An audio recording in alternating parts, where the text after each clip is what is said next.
Slökkvilið Akureyrar á sér nokkuð langa og merkilega sögu. Jón Hjaltason, sagnfræðingur, hefur skrifað brunasögu Akureyrar frá upphafi til stóra verksmiðjubrunans á Gleráreyrum á 7. áratug síðustu aldar. Bókin heitir Bærinn brennur og hún var kynnt í húsakynnu slökkviliðsins. Jón, þetta stór og mikil bók.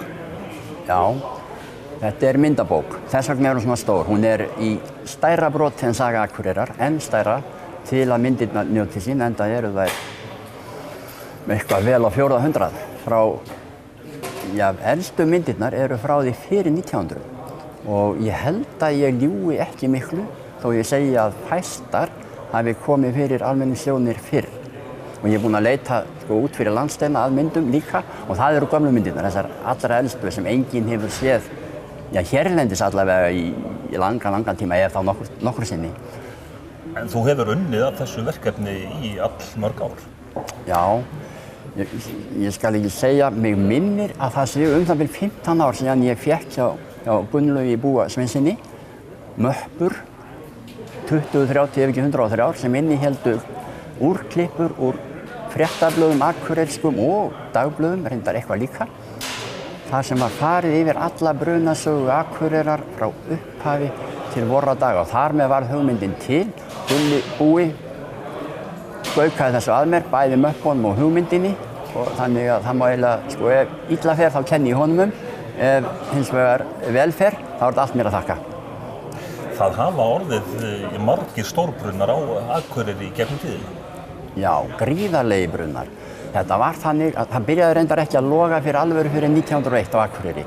En þá tók við tímabil 20-30 ár sem var þannig að Reykvíkingar stóröfundu okkur af því hvað við kynnum vel að fara með eldspýtur og í sumum þessum þessara bruna þá var hringt norður og spurt hver brunavargurinn núna? Búið að setja henni í fangelsi þennan sem kveikti í núna? Því það var almenn trú allt land að þetta væru ekki sjálfsíkveikjur af neinu tagi, heldur væru menn að kveikja í. Það væru brunavargar bókstaflega sem gengju hér lausir í 20, 30, 40 ár og sífellt að kveikja í.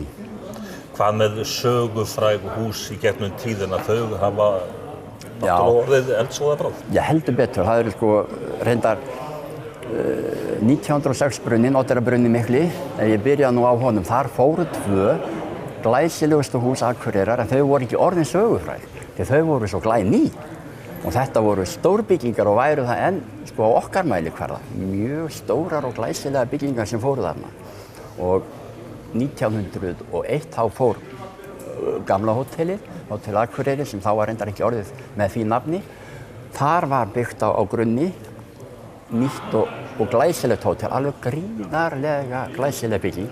Og hún brann náttúrulega líka, bara hálfri öld síðar. Og þannig má lengi telja, þetta eru þvílíkir brunar sem hafa geisað hérna, þeir hafa breytt alveg landslagi bæjarins, þeir hafa verið svo stórir. Þess vegna segi ég að myndabókin Bærinn brennur, að hún ekki bara eldsvoða, hún ekki bara hörmungar og skelfingar, jafnvel mannslát í sumum tilvikum, sem voru reyndar furðu fá en samt og mörg. Hún líka byggingarsaga, hún saga einstakra húsa og skipulags á Akureyri. Þarna eru myndir frá því fyrir 1900 fram til 1969 sem sýna bæinn að hluta, smáa, stærri hluta bæjarins. Þannig að þetta rekja sig eftir myndunum hvernig bærinn búinn að breytast á þessari liðlega hálfu öld. Þannig að þetta brunasaga vissulega en líka saga skipulags á Akureyri, saga húsa og náttúrulega mannlegra örlaga. Ólafur, fengur af þessari bók fyrir slökkviliðið?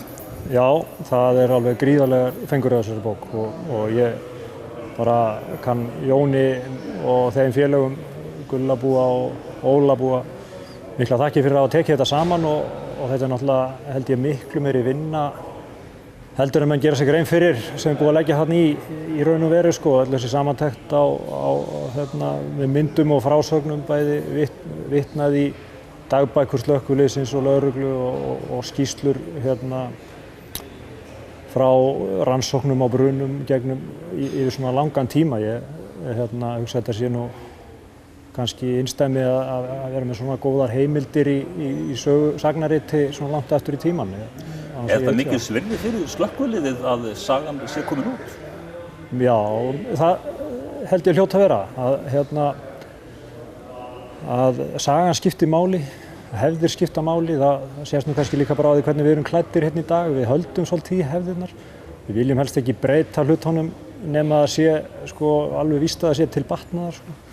Það er sumir telja það galla en ég held að það sé svona ágætt af vissa íhaldssemi og nýjungar séu góðar og eiga svona rit, bók sem til þess að glugga í og bara kynna sér hvernig hlutirnir voru fyrir tiltölulega stuttum tíma þannig lagað og sé hollt fyrir alla og mjög gott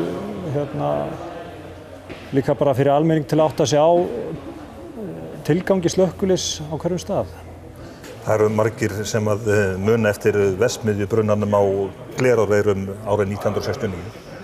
Já, þá logaði eldurinn líka í hálfan sólarhring. Það voru bara 12 klukkustundir sem tók að ráða niðurlögum þessa elds og hann var alveg gríðarlegur og menn voru í stökustu vandræðum því að þeir höfðu ekkert vatn eða nánast ekkert vatn til þess að slökkva því að það fraus í slöngum og menn gripu til ýmissa ráða til þess bæði að þýða í þeim og að ná saman, ná þeim í sundur svo væri hægt að berja úr þeim líka klakkan, þýða.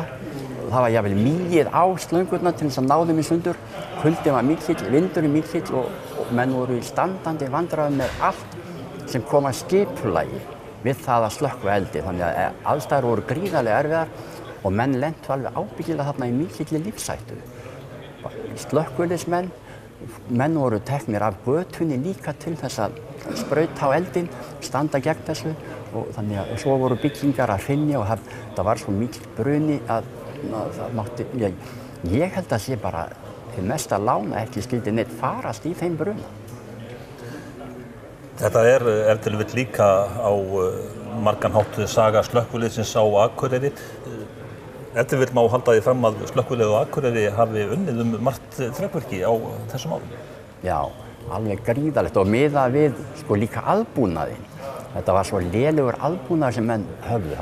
Hann sagði mér, Gísli Lórensson, að sá hefði verið besti slökkviliðsmaðurinn á þessum árum sem gat haldið niður í sér andanum lengst. Þegar menn voru að æða inn í reykkófið, inn í eldinn og það var bara að halda niður í sér andanum og svo var sprautað á meðan entist og svo var bara að fara út aftur. Menn fengu svo súrefniskúta en þeir bara voru afskaplega lélegir og það tók líka svo langan tíma að hlaða þá aftur. Þannig að menn, þótt þeir væru komnir kútarnir og þá voru menn engu að síður að vaða inn í sótsvart myrkrið og hafa ábyggilega verið oft í stórri hættu. Þessi slökkviliðsmenn þegar þeir voru að berjast við eldinn mjög vanbúnir.